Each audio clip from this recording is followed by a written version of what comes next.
dua kalau nggak salah saya. Oke, nah namun ini sangat jarang dibuatin sama student. Dan saya di waktu RAP saya nggak nanyain juga karena biasa ya, ini ya kejar-kejaran dengan waktu kan gitu ya. Nah, jadi saya minta untuk Bapak Ibu ngerjain yang ini aja dulu, tes outliersnya ini. Oke. Nah ini kalau Bapak Ibu nggak dapat misalnya di RAP, boleh di Google aja juga source-nya banyak. Oke, numbers distance itu untuk multivariat ya. Jadi yang univariat itu artinya dia ngetes per variabel itu pakai z-score. Yang multivariat itu dia menggunakan numbers distance. Nah referensinya kalau di YouTube cari yang keluar nanti dia bilang probabilitas Mahalanobis. Probabilitas Mahalanobis. Nah itu yang Bapak Ibu cari. Nah setelah ini nanti jalan kan gitu ya, Bapak Ibu posting aja nanti di Telegram kita. Dan saya liatin kalau sudah oke, kita masuk di tes validitas dan reliabilitas. Tes validitas dan reliabilitas ini nanti saya yang ngedrive, Bapak Ibu. Saya yang ngedrive lagi. Jadi Bapak Ibu yang buatin, nanti saya ngasih instruksinya. Gini, ini langsung aja kita buat ya. Kita cari waktunya, sejam setengah, insya Allah kelar ini. Oke, tes validitas itu nanti saya drive pakai faktor analisis, reliabilitas nanti saya drive pakai Chromba Alpha. Oke, nah setelah itu nanti baru saya minta Bapak Ibu buatin yang ini, tes normalitas dan teman-temannya itu. Oke. Jadi ini harusnya dalam 3 minggu ini kelar sih. Kalau kita buat satu tes di 1 minggu ya. Nah, kemudian yang ingin saya tanyakan lagi adalah ketika ambil data, ini jadinya mau dibuatin tesis atau hanya publikasi ya Bapak Ibu ya? Mau sampai tesis Pak kalau boleh. Okay. Nanti kan mau ditambahin. Kita kan udah tambahin di dalam kuesioner ya. Ada dua variabel lain kan Bapak Ibu ya. Iya. Iya. Nah itu nanti Bu kita running sekaligus Bu di sini. Oh oke. Nah, di dalam yang poin 1 yang outliers tadi. Semua ini kita running sekaligus. Oke Pak. Nah nanti ketika hipotesis ya Pak. Sorry Pak, tadi karena kita pengen running sekaligus Pak, apakah jumlah jumlah yang ngisi surveinya Pak, respondennya perlu ditambah apa tidak Pak ya? Kalau sekarang udah dapat berapa Pak? 94 ya Bu Nana ya kalau nggak salah ya? Oh masih perlu ditambahin sih Bapak Ibu. Harus berapa ya Pak? Kalau saya ngelihatnya amannya di antara 100 ke 150 sih Bu. Oh oke. Amannya, cuma begini ya Bapak Ibu ya. Untuk publikasi kan gitu ya, nanti mungkin kita tambahin dikit aja lah, 20-30 mungkin ya. Nah, itu kemudian kita tutup untuk publikasi. Oke, kita tutup untuk publikasi. Untuk tesis, kita biarin aja dia jalan. Oke, jadi nanti ketika nanti Bapak Ibu jalani tesis, itu udah ratusan ya kan gitu ya. Ketika nanti kita ngolah data kali kedua untuk tesis, bisa jadi 200 kan gitu atau 180 gitu ya. Jadi untuk tesis harusnya hasilnya lebih bagus. Nah, cuma ini nanti berapapun dapatnya, misalnya gini, dapatnya cuma 120 Pak contohnya. Ya udah nggak apa-apa, 120 tuh kita ambil untuk publikasi. Nah, tes yang 1 2 3 4 1 2 3 ini kita akan running untuk tiga-tiganya. Untuk 120 responden tadi. Ini fungsinya apa? Supaya Bapak Ibu terbiasa dengan tes ini. Karena tes ini nanti bakalan wajib di tesis. Oke, nah di tesis nanti kan semester depan itu periode 1 Bapak Ibu baru bab 1, bab 2, bab 3 kan gitu ya. Tapi kalau misalnya datanya udah lumayan banyak, Bapak Ibu tutup aja untuk uji tesisnya kan gitu ya. Nggak apa-apa juga. Nah, dan Bapak Ibu sudah memahami bagaimana prosesnya gitu. Nah, makanya biasanya ini saya buatin begitu strateginya. Jadi student itu nanti ketika semester 3 dia beneran ngambil tesis, datanya itu udah banyak banget gitu. Bisa 200-an, kurang-kurangnya 150-an udah pasti dapat lah itu. Nah, kadang ada 250 gitu. Nah, jadi harusnya dia lebih solid lah datanya. Kalau nambah 30-an lagi kira-kira perlu waktu berapa lama kira-kira Bapak Ibu? Ini kalau 3 orang, 4 orang 10 lah ya istilahnya gitu ya. Seminggu lah Pak, bisa ya. Kita usahain seminggu ya Pak. Nah, kalau seminggu pas lah itu artinya Ya kan kalau seminggu ini kan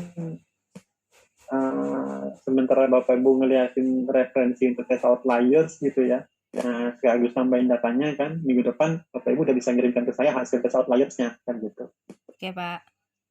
Nah, tapi setelah itu datanya dibiarin aja ya, jangan kita tutup. Datanya biarin aja nambah. Kalau kita ada kenal siapa-siapa yang bisa kita ngisiin data gitu ya kan, tetap aja kita usahakan supaya datanya terus nambah gitu. Nah, biar nanti datanya kalau lebih bagus itu gini Bapak Ibu ya. Kalau kita punya 200 data istilahnya kan, kita bisa milih 150 mana yang bisa kita analisa. Gitu ya. Tapi kalau kita cuma punya 100 data gitu, nah 100-100-nya itulah yang kita analisa. Kita nggak punya pilihan. Nah, kemudian kemarin juga saya diskusi sama satu grup, dia nanya kenapa penting Pak ya, dan kenapa harus lebih banyak. Saya bilang begini, kalau Bapak Ibu punya 100 data, nah, satu data error itu mewakili 1% dari data tersebut, dari populasi yang kita ambil ya, bukan populasi di ini ya, di orang umum gitu ya, enggak. Dari data kita totalnya berapa, 100 gitu ya. Satu data rusak itu mewakili 1%-nya. Nah, kalau 5 datanya rusak, itu mewakili 5%-nya. Artinya apa? Artinya, kalau statistik itu Bapak Ibu ya, biasanya 95% kan gitu ya. Nah, kalau 5%-nya aja udah rusak gitu ya. Nah, ini mengganggu yang 95%-nya ini nanti. Nah, makanya saya tendensinya itu kalau bisa di antara 100 ke 150 lah gitu. Supaya datanya lebih solid gitu, lebih pakem dia. Nah, kalau misalnya data kita untuk tesis nanti 200 gitu ya kan. Nah, 200 itu satu data rusak mewakili 0,5%-nya. Kan gitu ya. Nggak inilah gitu. Dan tes outliers ini banyak orang yang anggap ringan gitu. Padahal tes outliers ini dia ngecek kualitas data per responden Bapak. Per responden itu artinya begini. Satu responden, kalau dia ngeyel, semua instrumennya dia ngeyel itu. Jadi dia mempengaruhi keseluruhan variabel. Dan ini jarang dites. Tapi kalau validitas dan reliabilitas nanti, dia ngeyelnya cuma instrumen itu doang. Instrumen itu doang dia ngeyel. Nah, makanya outliers ini sebenarnya lebih memberi makna gitu, lebih penting daripada validitas reliabilitas. Nah, itu makanya saya biasa insist sih. Kemarin yang di RAP dibuatin nggak ini Bapak Ibu? Tes outliers-nya? Enggak, Pak. Nah, kan benar. 9 dari 10 student saya nggak buat, Pak. Lewatnya kita juga tuh, Pak. Jangan dibuatin, makanya kita lewatin aja, Pak. Kenapa? Kita ngikutin perintah Bapak waktu itu. Yang outliernya nanti aja katanya. Yang penting RAP ini yang basic-basic aja dulu gitu. Soalnya apa? Soalnya Waktunya mepet ya, Pak. Yang penting kumpul dulu Bapak dia bilang. mepet, Bu. Yang penting lulus dulu RAP-nya. Nanti lulus dulu RAP-nya gitu. Nah, RAP lulus nanti kita benahin lah gitu ya. Nah, karena ini kan tuh kedua mata kuliah itu memang kita dulu riset itu cuma satu mata kuliah Bapak Ibu. Nah, termasuk RAP itu kita satunya di satu mata kuliah. Sejak dari publikasi kita pecah dua dia, karena nggak bisa student buatin satu, gitu. Nah, makanya pokoknya lulus dulu gitu ya, karena output akhirnya adalah ada produknya. Nah, Bapak Ibu udah ada produknya kan ya. Nah, ini hasil iterasi kita lah kata mata kuliah tadi. Nah, baru perlu satu periode untuk memperhalusnya nih. Gitu. Nah, kalau satu periode memperhalusnya, kita sapin untuk publikasinya kapan? Nah, insya Allah akhir periode ini, awal periode depan. Jadi Bapak Ibu punya 1 semester lah nungguinnya kan gitu. Nah, jadi ketika tesis nanti mudah-mudahan udah aman lah, gitu. Udah nggak mikirin publikasi lagi lah. Itu sih. Nah, ada pertanyaan Bapak Ibu, silakan. Untuk metode untuk tool software-nya nggak masalah ya Pak? Kami tuh kemarin pakai Smart PS3 Pak. Nah, itu kan untuk hipotesis Bu. Untuk yang ini semua harus pakai SPSS Bu. Oh. Harus pakai apa? Mohon maaf Pak. SPSS. SPSS.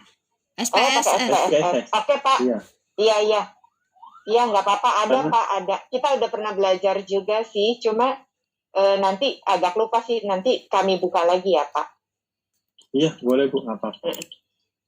Ini makanya saya bilang ini semua ada di RAP sih. Saya tahu karena saya yang buatin kontennya. Saya buatin kontennya di RAP sih. Dan saya buatinnya pakai SPSS sih.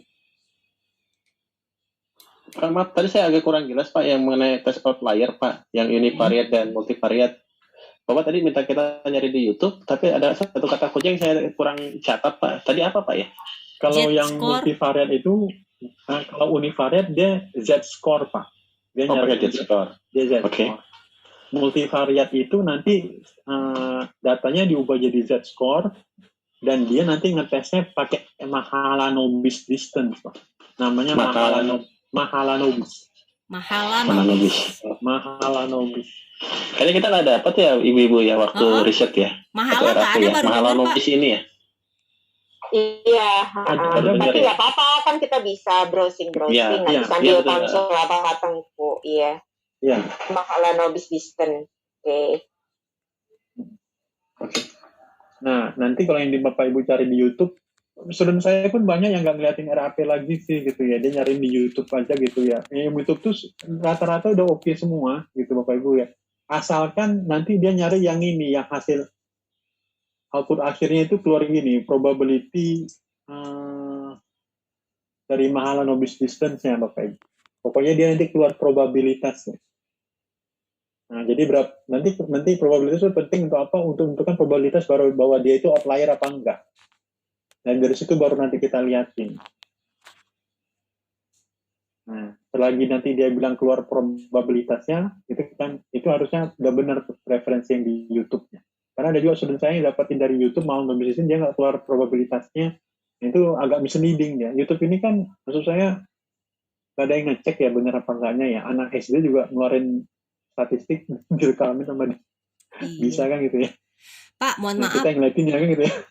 Kalau boleh Pak, mohon maaf, mungkin Bapak bisa kasih referensi di YouTube tuh siapa yang bagus gitu loh, yang bener. Kan tadi Bapak bilang memang banyak di YouTube, cuman kan belum tentu bener semua banyak, gitu. Bu. Enggak, kalau menurut Bapak, mungkin Bapak bisa kasih referensi kita orang gitu, misalnya si A, si B, si C gitu. Channelnya siapa gitu? Iya, maksud saya gitu. Saya nggak pernah ngeliatin sih. Karena biasanya student saya aja, jadi student saya itu ngeliatin sendiri gitu ya. Nanti dia kirim hasilnya ke saya lihat, oh udah bener ini gitu. Udah. Nah, nanti ketika outputnya salah, baru saya tanya, ini dari mana kamu referensinya? Nah, itu baru saya ngecek kalau dia salah. Kalau bener, saya nggak pernah ngecek gitu. Oh, nah, makanya kalau ibu tanya ke saya juga nggak ini gitu. Nggak tahu juga sih referensi mana yang benar gitu. Saya gara-gara itu, dulu saya mikirnya semua udah bener di YouTube itu, sampai kemarin itu semester lalu, kedua semester lalu gitu, ada student saya yang keluarannya itu aneh gitu. Sama juga dengan heteroskedastisitas itu. Dia buatin salah satunya Glacier gitu. Glacier itu juga nggak jelas dari mana teorinya. Nah, sedangkan di RAP itu kan kita pakai scatter plot ya. Nah, jadi kalau pakai scatter plot aja cukup gitu. Dia nyari yang dari mana gitu.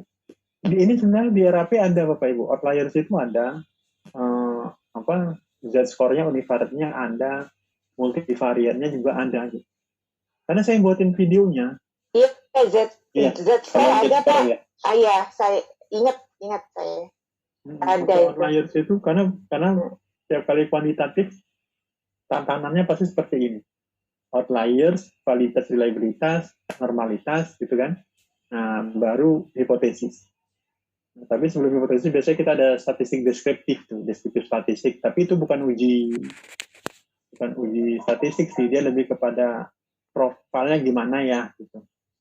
Nah, profil variabel kita itu bagaimana gitu.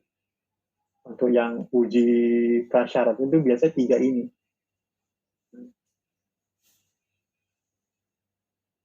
Pak, ini berarti univariate tetap harus dites gitu Pak ya? Nggak langsung ke multivariate ya maksud saya gitu. Oh, oke. Enggak Pak, harus ada univariate. Nanti kalau keluar univariate-nya gitu ya, univariate ini bisa kita lihat dari Z-spot-nya atau pakai box plot juga bisa. Nah, nanti keluar tuh responden ke 50 gitu, responden ke 35 gitu, respon ke berapa itu keluar tuh univariate. baru kita sinkronisasikan datanya dengan yang multivariat. Nah, kalau dia dua-duanya keluar, itu ada tendensi yang akan kita buang. Kalau salah satu aja keluar, mungkin enggak. Nah, makanya harus kita lihatin dua-duanya gitu. Secara sendiri dia univariat, dia outliers enggak. Responden ini secara sendiri gitu ya, dia berada di tengah atau di luar. Nah, dan secara multivariat, dia berada, multivariat kan grafik begini dia berada di tengah atau di luar. Jadi kalau saya boleh ininya ya, contohnya seperti ini sih Bapak Ibu ya. Kalau pakai box plot itu nanti dia keluar seperti ini. Box plot itu nanti dia keluar seperti ini dia. Nah, ini batas atas, batas bawah. Nanti dia bilang tuh yang mana responden keberapa. Ada titik-titiknya yang berada di luar dia. Harusnya mereka masuk dalam tengah ini kan itu univariat ya. Variabel A misalnya gitu ya.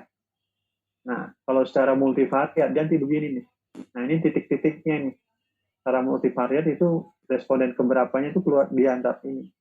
Nanti ada satu yang teng katanya di sini. Ada satu yang teng katanya di sini. Efeknya apa? Efeknya ini mengganggu min. Jadi kalau ini nggak ada, minnya seperti ini. Ketika ini ada, minnya bengkok dia dikit. Gitu. Kalau ini ada, minnya bengkok dia dikit. Nah, makanya ini keluar nggak dia di univariat atau hanya di multivariat. Itu perlu kita lihatin. Nah, jadi dia bias, dia memberi nilai nggak normal lah gitu kepada mean, pada rata-rata. Makanya perlu kita lihatin dua-dua sih Pak. Oke Pak, noted Pak. Pak Tengku mau tanya ini Pak Tengku. Ada kalau dari hasil survei itu tuh ada satu ya yang agak aneh dia jawabnya. Masa dia jawabnya satu semua gitu Pak? Kan sebenarnya nggak mungkin. Nah, saya pikir itu ya udah kita keluarin aja nih Pak. Ini kacau nih, nggak usah dimasukin di dalam analisa gitu. Itu menurut Bapak gimana Pak? Apa langsung dikeluarin atau masukin aja analisa? Itu kalau dari segi pola, jadi gini ya Bapak Ibu ya, outliers itu ada dua. Jadi kalau kita cari satu kontinuum ya, satu kontinuum begini ya kan, dia outliers itu kan satu di sini, satu di sini. Nah, dia outliers itu ada dua tuh gini, satu yang kontinuum kiri ya, yang datanya ngeyel. Oke, misalnya yang kiri ini gitu ya, datanya ngeyel nih. Emang dia intentionally ngeyel. Contohnya 1 aja, 5 aja, atau kadang ada yang nakal itu Bu ya, dia buatin pola tuh 1, 2, 3, 4, 5 supaya nggak gitu kelihatan. 5, 4, 3, 2, 1, 1, 2, 3, 4, 5, 5, 4, 3, 2, 1, dia buatin begitu tuh. Jadi kayak ular kan gitu ya datanya.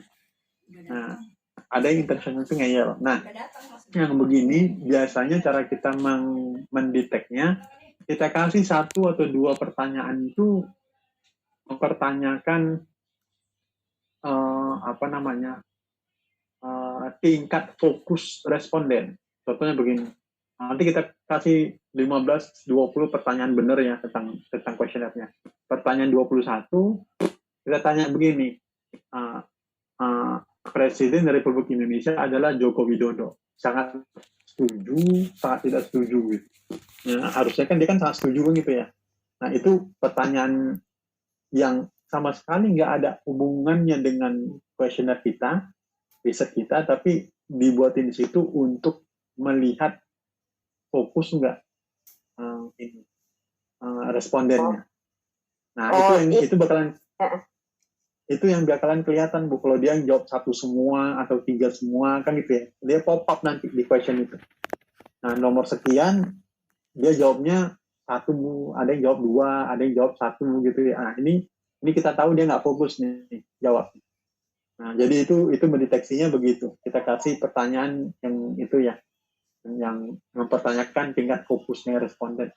Nah, satu lagi ada yang memang dia jawabnya benar gitu, tapi datanya itu outliers ya. Nah, itu yang di sini, yang di sudut kanan ini. Nah, dan dia sendiri bahkan sering nggak menyadari bahwa data dia itu sebenarnya outliers.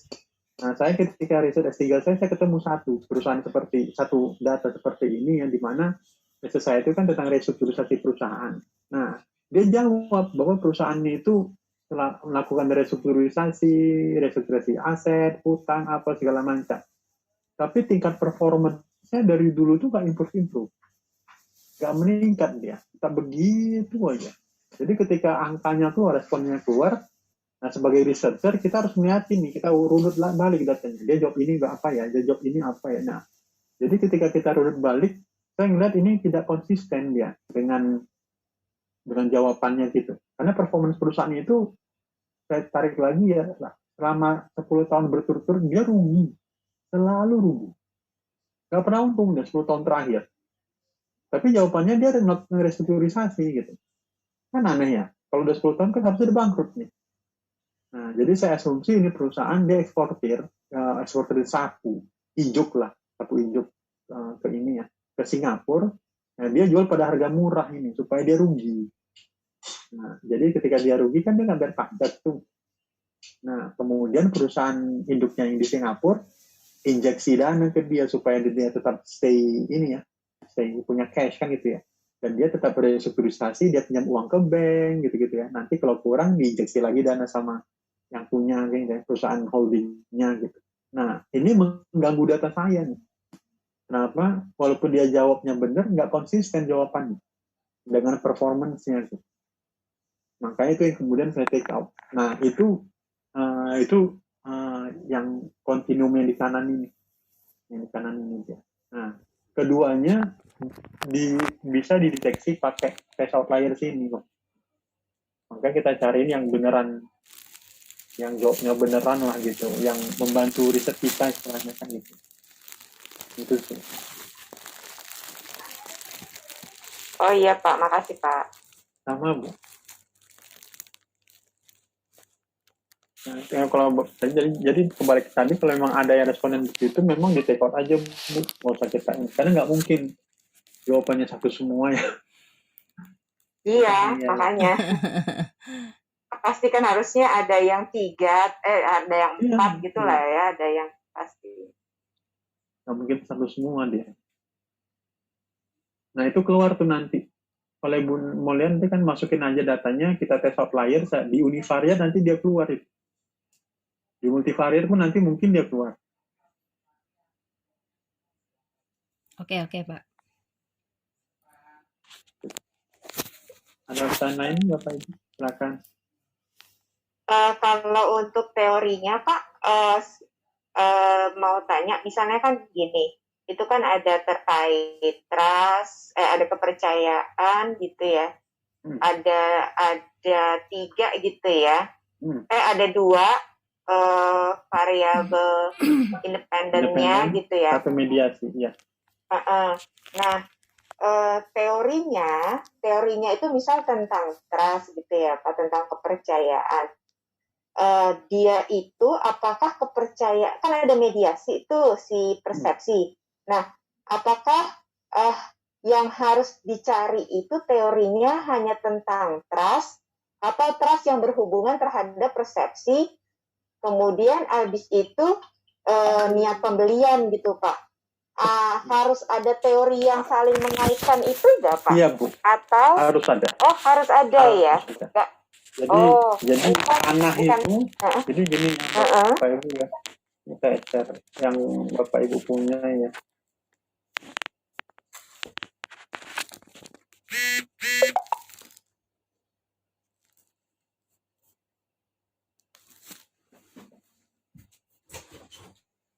Ini kan ya, benar ya. Nah, jadi benar ya Bapak Ibu ya. Iya Pak, betul Pak. Ya. Nah, jadi harus ada literatur yang mengaitkan antara ini ke sini dan ini ke sini. Apabila, misalnya Pak, apabila hanya misalnya pemberdayaan konsumen, tetapi bukan persepsi konsumen, tapi integrasi saluran, misalnya gitu Pak. Apakah boleh Pak? Apakah harus spesifik yang namanya persepsi konsumen? Enggak. Pokoknya ini kan omni channel Bu ya. Ini kan istilahnya kan omni channel ini. Nah, pokoknya ada tentang omnichannelnya, it's fine. Karena kadang kalau terlalu spesifik kita nggak bakalan nemu. Iya betul Pak itu Iya. susah nyari yang sama persis gitu maksud saya nyari teorinya. Makanya jadi ketika pemberdayaan konsumen nyinggung-nyinggung gitu ya, nyinggung-nyinggung ke integrasi saluran meskipun nggak ada kata-kata persepsi gitu, itu kami ambil Pak, kami masukin gitu ya ke dalam teori. Yang paling Apa, penting Pak, ya? sebenarnya, yang paling penting sebenarnya dari sini ke sini, Bu. Nah, ini yang penting sebenarnya. Oke, berarti karena yang kita pengen lihat tuh yang ini yang kita pengen lihat. Nah, kalau ini dia ada boleh gitu ya, ada sangat bagus gitu ya.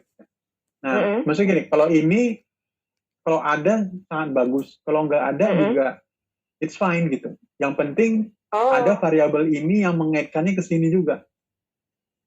Nah, oke. Gitu. Tapi dalam riset ini, misalnya ya di riset lain, ini pindah dia ke sini. Dia jadi independen lain kan gitu ya di riset lain.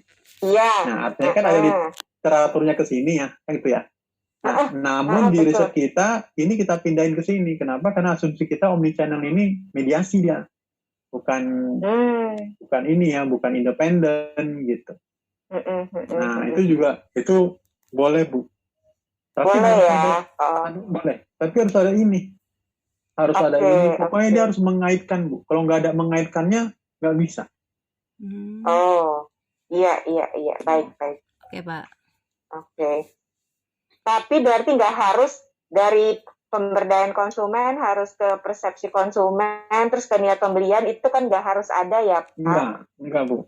Satu rangkaian gitu nggak perlu. Nggak perlu ya, nggak harus. Tapi yang penting. Oke. Baik, Pak. Karena kalau udah begitu kan artinya udah ada yang pernah diriset sama orang lain kan ya. Iya, betul. Jadi sumbangan kita apa kalau begitu? Soalnya bisa penelitian lain kan beda variabel, Pak. Paling cuma salah satu aja yang sama. Kayak misalnya persepsi ke niat pembelian, walaupun dia depannya ada apa atau di belakangnya ada apa lagi kan. Kalau kita kan memang kayak gini gitu frame-nya. Jadi nggak apa-apa sepotong-sepotong gitu ya, Pak? Nggak apa-apa, Bu. Yang penting ada literatur yang mengaitkannya gitu. Itu penting. Kalau literatur nggak mengaitkannya, nah itu berbahaya. Pusing kita nanti. Nah, makanya nanti maksud saya kan, ini kita running sekaligus 6, jadi nanti ketika hasilnya ada, Bapak Ibu kan bisa milih mau yang mana benarnya masuk di publikasi dan mau yang mana benarnya masuk di tesis. Kan gitu. Oke. Nah, jadi Bapak Ibu punya pilihan juga kan gitu, tergantung hasilnya. Nah, ada student saya yang dia tambahin gitu, nggak digantiinnya. Ada juga student saya yang begitu. Satu yang untuk tesis kami tuh menambahkan moderasi. Untuk publikasi kayaknya kita nambahin moderasi deh. Kemudian untuk tesis itu nambahin satu variabel independen kalau nggak salah. Di frameworknya ya Pak, waktu itu rencananya Pak. Yang Bapak bilang suruh keep dulu. Iya. Tapi kan ditanyain kan ya, Bu ya? Udah, di dalam kuesionernya udah kita buat, Pak. Ya udah nggak apa-apa. Nanti kita tes barengan sih, Bu. Kan nanti digambarin aja. Di validitas reliabilitas nanti bakalan kelihatan kok itu. Outliersnya pun nanti kita tes untuk ke semua variabelnya.